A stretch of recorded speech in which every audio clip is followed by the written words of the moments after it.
جو مال غنیمت تھا وہ مدینہ لایا گیا، کیسر و کسرا کے وہ کنگن بھی لائے گئے۔ لیکن آپ کو ایک بات بتا دوں، حضرت سراقہ رضی اللہ تعالیٰ عنہ ایک بار حضرت عمر کی خلافت کے زمانے میں بہت شدید بیمار ہوئے، اتنے شدید بیمار ہوئے کہ لوگ آخری بار ان کو دیکھنے کے لیے آنے لگے کہ اب ان کی وفات قریب ہے۔ جب لوگ جمع ہوئے گھر میں، حضرت سراقہ نے جلال میں کہا، کیوں آ رہے ہو تم لوگ؟ سب واپس جاؤ، میں مرنے والا نہیں ہوں، تم سمجھ رہے ہو میں مر جاؤں گا؟ لوگوں نے کہا آپ کی حالت بہت نازک ہے، وفات قریب آ چکی، آپ کی ایسا نزع کا عالم لگتا ہے۔ حضرت سراقہ نے کہا خبردار، میری موت اس وقت تک نہیں آ سکتی جب تک میں اپنے ہاتھ میں کیسر و کسرا کے کنگن نہ دیکھ لوں۔ اس لیے کہ کسی اور نے نہیں کہا، مصطفیٰ جان رحمت نے فرمایا۔ ان کی طبیعت صحیح بھی ہوئی، صحت یاب بھی ہوئے، اور حضرت عمر کے زمانے میں کیسر و کسرا کو فتح کیا گیا اور وہ کنگن لائے گئے، حضرت عمر کی بارگاہ میں پیش کیے گئے۔ حضرت عمر نے کہا میں نے رسول اللہ سے یہ سنا تھا کہ یہ کنگن سراقہ کے ہاتھ میں ڈالے جائیں گے، یہ لے جاؤ اے مسلمانوں، یہ امانت ہے، اور لے جا کر کے حضرت سراقہ کو پہنایا گیا۔ میرے مصطفیٰ کی زبان سے جو بات نکلی وہ ہو کر رہی، چاہے دن برباد ہو، سال برباد ہو، 100 سال بعد ہو، لیکن اتنی بات یاد رکھنا، زمین ٹل سکتی ہے، زمانہ ٹل سکتا ہے، میرے مصطفیٰ کا فرمان کبھی ٹل نہیں سکتا۔ حضرت سراقہ کو کنگن ملنے کے بعد پھر ان کی وفات بھی ہوئی۔ عزیزان گرامی وقار، میں گفتگو طویل نہ کرتے ہوئے اپنی گفتگو کو سمیٹتا ہوں۔ شان مصطفیٰ صلی اللہ تعالیٰ علیہ وسلم یہ ہے کہ ان کا خدا خود بیان کرے، اور میرے آقا صلی اللہ تعالیٰ علیہ وسلم کی دنیا میں شان یہ تھی، لوگوں نے حاتم طائی کی سخاوت بیان کی۔ حاتم طائی کے کئی دروازے تھے، جس دروازے سے آدمی جاتا اسے حاتم طائی دے دیتا تھا، نوازتا تھا، لیکن لوگوں نے کہا رسول پاک کی بارگاہ میں جب کبھی کوئی آتا تو ایک ہی دروازہ تھا۔ لوگوں نے یہ کہا ادھر ایک دروازہ اور حاتم طائی کے 7 دروازے۔ کسی عاشق نے کیا خوب جواب دیا، ایسا کیسا ہو سکتا؟ سخی ہیں، حاتم طائی سے بڑے سخی ہیں، اس کے تو 7 دروازے تھے، ان کا تو ایک دروازہ تھا۔ عاشق رسول نے کہا میاں حاتم طائی کے 7 دروازے اس لیے تھے کہ ایک دروازے سے پیٹ نہیں بھرتا سائل کا، دوسرے دروازے پر جاتا، دوسرے میں پیٹ نہیں بھرتا، تیسرے پر جاتا، تیسرے میں پیٹ نہیں بھرتا، چوتھے میں جاتا۔ وہ 7 دروازوں کے چکر اسی لیے لگاتا کہ ایک دروازے پر پیٹ نہیں بھرتا۔ میرے مصطفیٰ کا ایک ہی دروازہ ایسا ہے، اتنا دیا جاتا ہے کہ اب سائل کے پاس دامن بھی تنگ ہوتا ہے۔ میرے کریم سے گر قطرہ کسی نے مانگا، دریا بہا دیے ہیں، دربے بہا دیے ہیں۔ اس میں ایک بات میں عرض کر دوں، بڑی لگتی ہوئی بات ہے، میلاد قریب آ رہا ہے، ہم سب کے لیے علاج بھی ہے، دوا بھی ہے۔ میں تقریباً ہر میلاد میں اس حکایت کو بیان کرتا ہوں، سعادت الدارین میں موجود یہ حکایت ایمان افروز ہے۔ ایک غریب آدمی، مفلس آدمی، قرض میں ڈوبا ہوا، پریشان حال، کئی لوگوں کے قرضے لیا ہوا آدمی تھا، اور اس کے جو قرض دار تھے انہوں نے پیسے مانگے، جب وہ دے نہیں سکا تو قاضی اسلام جو اس وقت تھے ان کے پاس مقدمہ کر دیا کہ یہ ہمارے پیسے لیتا ہے، کھا جاتا ہے، دیتا نہیں۔ قاضی نے بلایا اور کہا کیوں نہیں دیتا؟ کہا غریب آدمی ہوں، پیسے نہیں ہیں۔ کہا یہ بہانہ نہیں چلے گا، ان لوگوں کے جو تو نے قرضے لیے، قرض میں ڈوبے ہوئے لوگ جو آتم ہتیا کرتے ہیں، خودکشی کرتے ہیں، سن لو، بزدل نہ بنو، جان تمہاری بڑی قیمتی ہے۔ قرض میں اگر آج ڈوبے ہو، میاں اندھیرا آنے کے بعد اجالا بھی رب ذوالجلال ہی لاتا ہے۔ زندگی میں اگر اندھیرا آیا تو ڈرنا نہیں، کل کی صبح ہونے والی ہے، سورج تو نکلے گا۔ اب وہ قرضدار کو قاضی نے کہا 3 دن کا ٹائم دیتا ہوں، اگر ان کا قرضہ دے دیا تو ٹھیک ہے، ورنہ تجھے جیل میں ڈال دوں گا، جیل میں بھیج دوں گا۔ چھوٹے چھوٹے بچے تھے، بیوی تھی، روتا ہوا باہر نکلا، ایک بزرگ سے ملاقات ہوئی، پوچھا کیا بات؟ بتایا ایسا ایسا معاملہ ہے، قرض میں پریشان ہوں۔ اس بزرگ نے کہا کوئی بات نہیں، دنیا میں تجھے اگر تکلیف ہوئی ہے تو ایک کام کر، رات کو جا، نماز عشاء کے بعد کسی ایک اندھیری کوٹھری میں بیٹھ کر کثرت سے میرے آقا پر درود بھیج، حضور کو یاد کر اور اپنے غم کی داستان حضور کو ہی سنا۔ ان کا دربار آج بھی کھلا ہے۔ اس نے اس بات میں ہمت محسوس کی اور گھر آیا، رات کا وقت جیسی ہوا، نماز عشاء کے بعد کمرہ بند کر کے ایک اندھیری کوٹھری میں رونے لگ گیا۔ اور جب کسی پر غم آ جاتا ہے تو بے اختیار آنسو بھی نکلتے، درد اس طرح کا تھا کہ کوئی چیز اس کے پاس نہیں تھی، بیوی بچوں کو پالے کیسے اور قرضہ ادا کیسے کرے۔ روتا روتا درود تو پڑتا رہا، اور جب کافی رات ہو گئی، آنکھ لگ گئی، وہیں گر گیا، بستر پر لمبا ہو گیا۔ اور میرے عزیزو، یہی وہ رات تھی جب خواب میں تاجدار مدینہ تشریف لائے، میرے آقا صلی اللہ علیہ وسلم تشریف لائے۔ اللہ اللہ، وہ آفتاب رسالت، چمکتا ہوا چہرہ، گلاب کی پنکھڑیوں والے لب، جب میرے آقا تشریف لائے یہ کھل گیا، اور خواب میں ہی میرے آقا کے قدموں میں گرا۔ میرے آقا صلی اللہ علیہ وسلم نے کیا فرمایا؟ اے میرے غلام، کیا تو نے مجھے یاد کیا؟ کیا تو نے مجھے پکارا؟ ایک بات ہم نے بزرگوں سے سنا ہے، محمد کو ہم غم گساروں میں ڈھونڈو، محمد کو ہم بے قراروں میں ڈھونڈو۔ رسول پاک صلی اللہ تعالی علیہ وسلم جب کسی کا دل ٹوٹ جائے اس کے ہاں تشریف لاتے ہیں۔ اب اس غریب نے رونا شروع کیا، آقا میرے حال سب آپ پر آیا ہیں، آپ جانتے ہیں میں مفلس آدمی، غریب آدمی، تنگ دست آدمی۔ یہ حضور کی وفات کے 400 سال بعد کا واقعہ ہے، حضور کی وفات کے 400 سال بعد کا واقعہ۔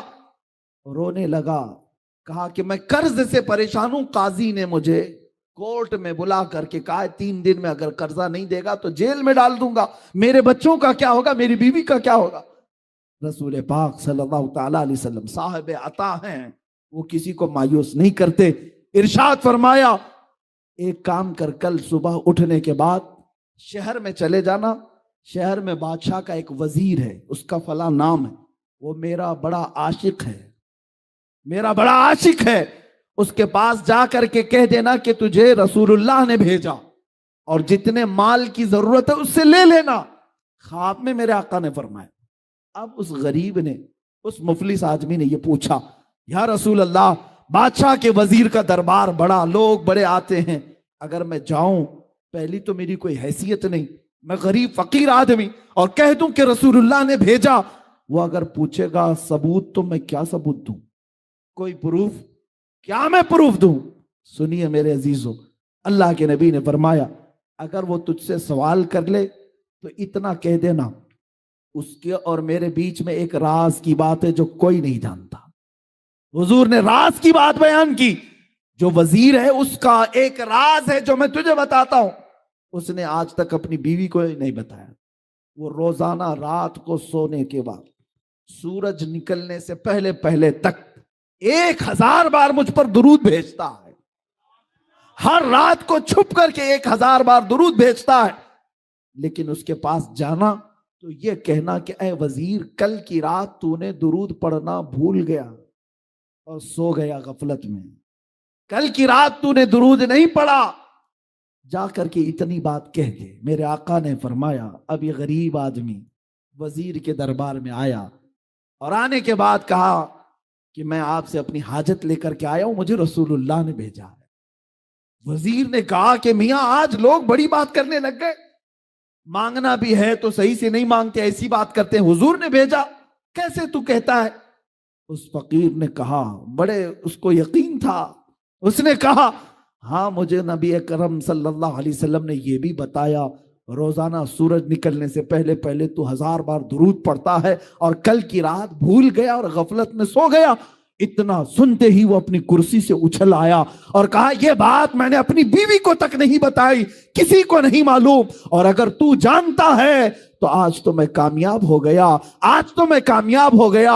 اب مجھے یقین ہوا کہ میرا درود حضور تک پہنچ بھی رہا تھا، میرے آقا سن بھی رہے تھے۔ اے آنے والے، بتا تجھے کیا چاہیے؟ اس نے کہا میری یہ حاجت ہے۔ اس وزیر نے کہا ایک دو نہیں، میرا پورا خزانہ تیرے لیے ہے، آج تو نے جو بشارت لائی ہے، آج جو خوشخبری لائی ہے، وہ میری زندگی کی معراج ہے، جس مصطفیٰ کے لیے میں رات رات بھر بیٹھ کر کے درود پڑھتا تھا، ایک غریب نے میرے مصطفیٰ کی بشارت میرے گھر تک لائی ہے۔ عزیزان گرامی وقار، وہ خوش ہو کر بہت سارے مال سے اسے نوازا۔ سنو، ابھی واقعہ ختم نہیں ہوا، اصل بات تو یہاں شروع ہوتی ہے۔ اب وہ لے کر کے آیا، 2 دن بھی نہیں گزرے تھے، قاضی اسلام کے پاس آیا اور قاضی صاحب سے کہا ان قرضداروں کو بلاؤ جو مجھے بار بار قرض کا تقاضا کرتے ہیں، مال کا تقاضا کرتے ہیں۔ انہیں بلایا گیا۔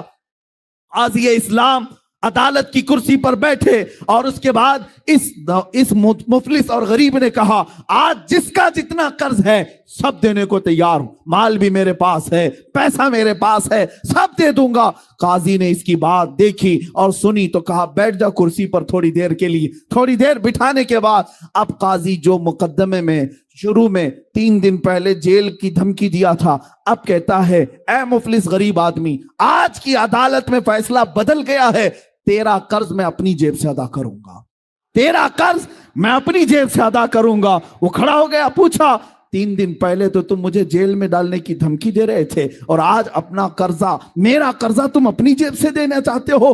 یہی بات 3 دن پہلے بھی کر سکتے تھے۔ قاضی اسلام کھڑے ہو کر کے کہتے ہیں در حقیقت 3 دن پہلے میں تجھے جانتا پہچانتا نہیں تھا، جب یہاں سے تو چلا گیا، رات کو جب سویا میرا مقدر جگہ میرے آقا تشریف لائے، خواب میں میرے آقا تشریف لائے اور تیری طرف دکھا کر کے میرے آقا نے فرمایا اے قاضی اس کا فیصلہ نرم کر دے، یہ غریب میرا امتی ہے، یہ آج مفلس ہے، اس کے لیے نرمی کر، اگر تو اپنے مال سے قرض ادا کرے گا تو میں اللہ کی جنت میں تجھے محل عطا کروں گا۔ اے غریب، اے مفلس، میں یہ سودا تیرے ہاتھ نہیں بیچنا چاہتا، میں تیرا قرض خود اپنے ہاتھوں سے ادا کروں گا۔ اب قاضی اسلام بتاؤ کسی کورٹ کا جج کھڑا ہو کر کے کسی مجرم کی طرف سے صفائی دے رہا ہو اور اپنا قرضہ بھی دے رہا ہو، ایسا سننے کو نہیں ملتا۔ جب قاضی اصرار کرنے لگا اور یہ مفلس آدمی غریب آدمی خود دینے پر اصرار کرتا رہا، یہ دونوں کی تکرار چلتی رہی اور جو مجمع میں قرض دار بیٹھے ہوئے تھے سب اپنی کرسیوں سے کھڑے ہو گئے، کہا قاضی صاحب آپ بھی رہنے دیں، یہ بھی رہنے دیں، ہم نے اپنا قرضہ معاف کر دیا اور اب بھی اس کو اگر ضرورت ہے تو ہم زندگی بھر اس کو قرض دیتے رہیں گے، ہمیں معلوم نہیں تھا کہ میرے مصطفیٰ کی بارگاہ میں اس کا یہ مقام ہے۔ عزیزان گرامی، وہ عدالت کے اس جلسے سے نکلا شاداں و فرحاں ہو کر کے، خوشحال ہو کر کے، اسی واقعے کی طرف میں اشارہ کرتے ہوئے عرض کرتا ہوں، وہی تو دربار ہے، وہی تاجدار مدینہ ہے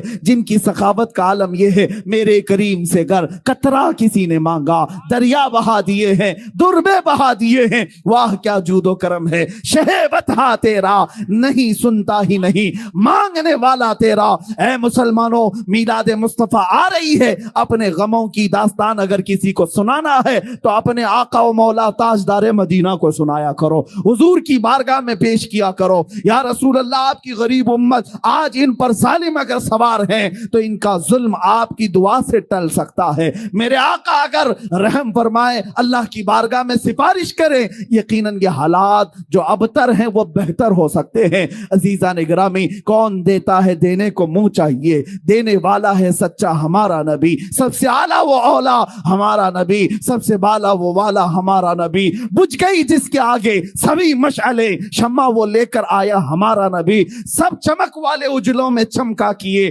اندھے شیشوں میں چمکا ہمارا نبی۔ یہ شان مصطفیٰ ہے۔ عزیزان گرامی وقار، یہ کائنات میں مسلمانوں کے لیے آج بھی وہ دروازہ کھلا ہے، ہم کیوں در بدر کی ٹھوکریں کھائیں، ادھر ادھر جائیں اور اپنے غموں کی داستان کبھی اس کو سنایا کبھی اس مالدار کو سنایا اور ذلیل و خوار ہو کر کے نکلتے رہے۔ ایک دربار میرے آقا کا ایسا ہے جہاں چور بھی چھپتا ہے، میرے آقا اس پر دامن رحمت ڈال دیتے ہیں۔ ڈھونڈا ہی کرے صدر قیامت کے سپاہی، وہ کس کو ملے جو تیرے دامن میں چھپا ہو، آتا ہے فقیروں پہ انہیں پیار کچھ ایسا، خود بھیک دیں اور خود کہیں منگتے کا بھلا ہو۔ عزیزان گرامی وقار، رسول پاک صلی اللہ تعالیٰ علیہ وسلم کی یہ شان پاک کبھی ختم نہیں ہوگی، بیان نامکمل ہی رہے گا، اس لیے کہ جن سب کے قلم ٹوٹ گئے اور یہاں پر صفحے اس کے صفحے سیاہ ہو گئے مگر شان رسالت بیان نہ ہو سکی۔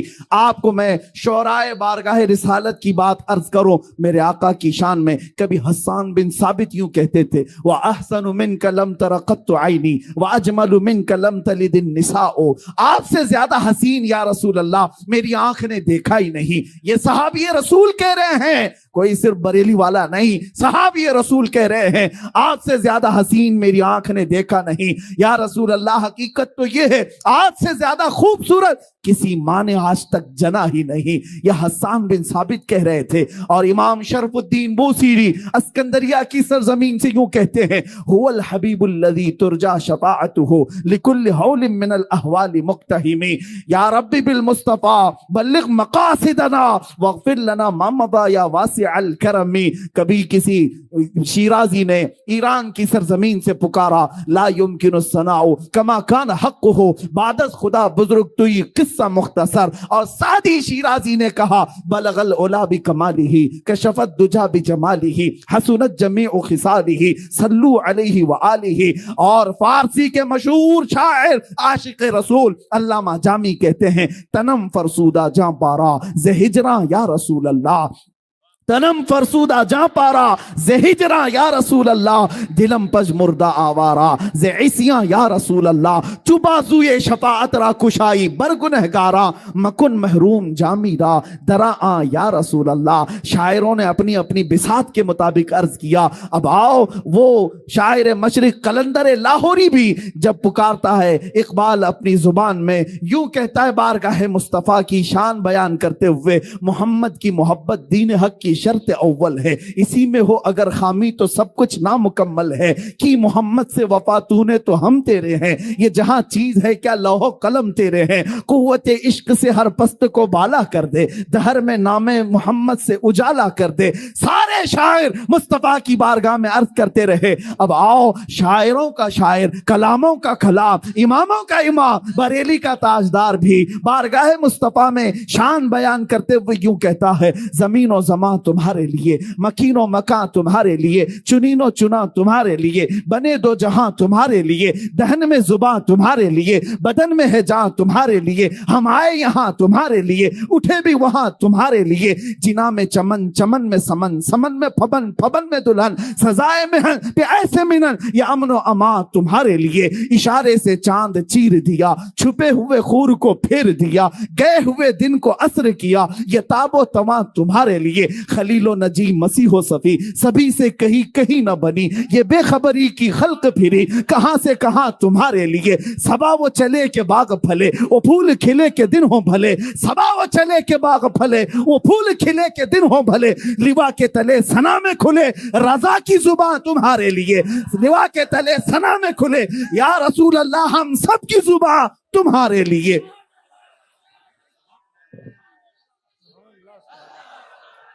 بارگاہ مصطفیٰ صلی اللہ تعالیٰ علیہ وسلم میں اتنی بات نہیں، شان مصطفیٰ بیان کرتے ہوئے عاشق رسول کہتا ہے دنیا والے جو بھونکتے ہیں بھونکنے دو، میرے مصطفیٰ کی شان نہ کبھی کم ہوئی نہ کبھی کم ہوگی. کوئی کتا خارش زدہ اگر میرے مصطفیٰ کی شان میں بھونکتا ہے ان قریب وہ کھجلی اسے لے کر کے مرے گی. تو گھٹائے سے کسی کے نہ گھٹا ہے نہ گھٹے گا یا رسول اللہ. جب بڑھائے تجھے اللہ تعالیٰ تیرا، مٹ گئے مٹتے ہیں آدھا تیرے، نہ مٹا ہے نہ مٹے گا کبھی چرچا تیرا یا رسول اللہ. رہے گا یوں ہی ان کا چرچا رہے گا، پڑے خاک ہو جائیں جل جانے والے یا رسول اللہ. اگر کوئی کہتا ہے خبیث النفس مردود زمانہ پاکھنڈی وقت میرے مصطفیٰ کی شان میں اپنی دریدہ ذہنی کہتا ہے تو اس کے کہنے سے میرے مصطفیٰ کی شان میں ایک نقطہ بھی عیب کا نہیں آ سکتا. ہمارا تو عقیدہ یہ ہے یا رسول اللہ سرور کہوں کہ مالک و مولا کہوں تجھے،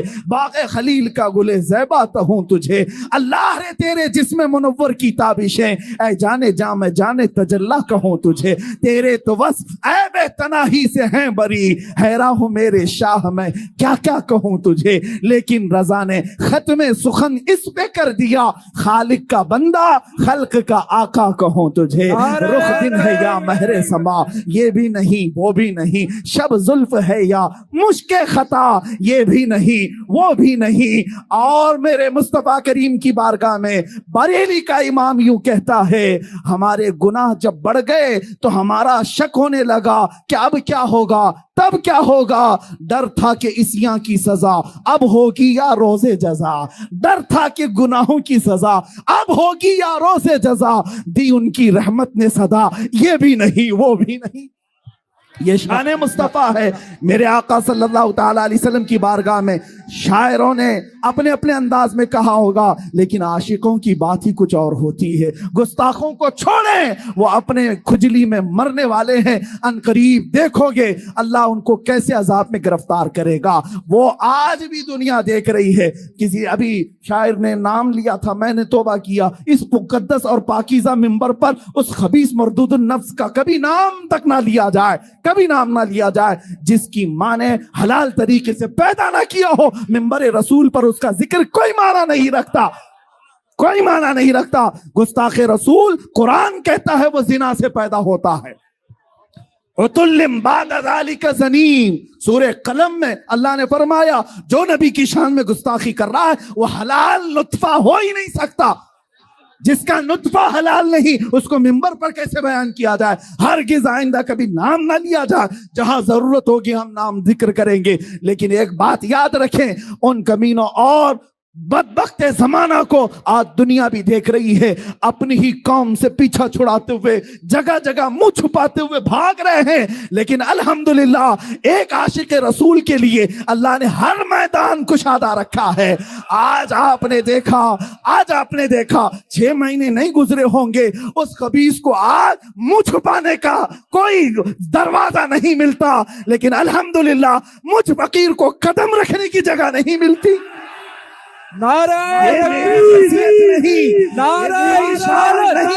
یہ میرا مقام نہیں، بات صرف اتنی ہے جو میرے نبی کی شان بیان کرے گا، مصطفیٰ کا نام لے گا، مولا اسے چاند سے زیادہ بلند بھی کرے گا۔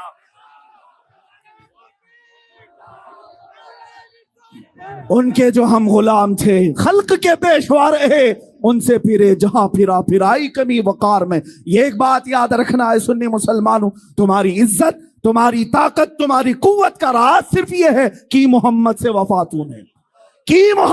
وفاتوں نے تو ہم تیرے مولا فرماتا ہے، اس کی ترجمانی یہ اقبال کہتا ہے، یہ جہاں چیز ہے کیا لوح و قلم تیرے ہے۔ تم کون سے تخت کی بات کرتے ہو؟ تمہیں بھیک مانگنے کی بھی ضرورت نہیں آئے گی، کسی الیکشن میں ووٹ مانگنے کی بھی ضرورت نہیں پیش آئے گی۔ آپ نے دیکھا ایک عطائے رسول مدینے سے چل کر کے اجمیر کی دھرتی پر آیا، عاشق رسول ہی تو تھا، عاشق رسول، عطائے رسول، آل رسول آیا، کسی سے الیکشن میں ووٹ نہیں مانگا۔ 800 سال ہو گئے، کرسی ابھی بھی قائم ہے، آج بھی حکومت قائم ہے۔ یہ حکومت یہ اس طرح سے ظلم سے حاصل کی ہوئی نہیں ہوتی، یہ اللہ رب العزت کی طرف سے وفاداری رسول میں دی جاتی ہے۔ ایک بات یاد رکھنا، میرا یہ جملہ سن کر کے جائیں، بعض لوگ یہ کہتے ہیں مارے جاؤ گے مولانا، بہت سخت بولتے ہو، مارے جائیں گے، کاٹے جائیں گے، پکڑے جائیں گے، جیل میں بند کر دیے جائیں گے، سب کر لو۔ میں یہ کہتا ہوں کسی عاشق رسول کو تم مار تو سکتے ہو، مردہ کبھی نہیں کر سکتے۔ نعرہ تکبیر، نعرہ رسالہ، لبیک لبیک لبیک یا رسول اللہ، لبیک لبیک لبیک یا رسول اللہ، لبیک لبیک لبیک یا رسول اللہ، لبیک لبیک لبیک یا رسول اللہ، لبیک لبیک لبیک یا رسول اللہ۔ یہی جذبہ اللہ جوان رکھے۔ ہم نے یہ محسوس کر لیا جو اقبال نے آج سے 80 سال پہلے یہ کہا تھا، ان کو ڈر بھی لگنے لگ گیا۔ نکل کر کے صحرا سے جس نے الٹ دیا تھا تخت روما کو، پہلے ہوا تھا ایسے، ایک صحرا سے نکلا ہوا بادیہ نشین روما کے تخت کو پلٹ دیا تھا۔ سنا ہے قدسیوں سے میں نے کہ وہ شیر پھر ہوشیار ہوگا، وہ شیر پھر ہوشیار ہوگا۔ اور ظالموں کو بتا دو اب الحمدللہ ہمارے ہر محلے کا جوان ہوشیار ہو رہا ہے۔ اور تم نے گستاخی کر کے یہ سمجھا ہوگا کہ شان مصطفیٰ کو گھٹا دیا۔ سورج پر تھوکنے والا اپنے منہ پر تھوک لیتا ہے، اپنے منہ پر تھوک لیتا ہے، سورج کا کچھ نہیں بگڑتا۔ اور ہمارا عقیدہ تو یہ ہے چاند اور سورج جن کے ناخنوں سے چمکتے ہوں اس کی اجالے کو کبھی کم نہیں کر سکتے، اس کی روشنی کو کیا کم کر سکو گے؟ وہ مصطفیٰ رسول کریم صلی اللہ تعالیٰ علیہ وسلم جن کی شان کو اللہ تعالیٰ نے بلند کیا ہے،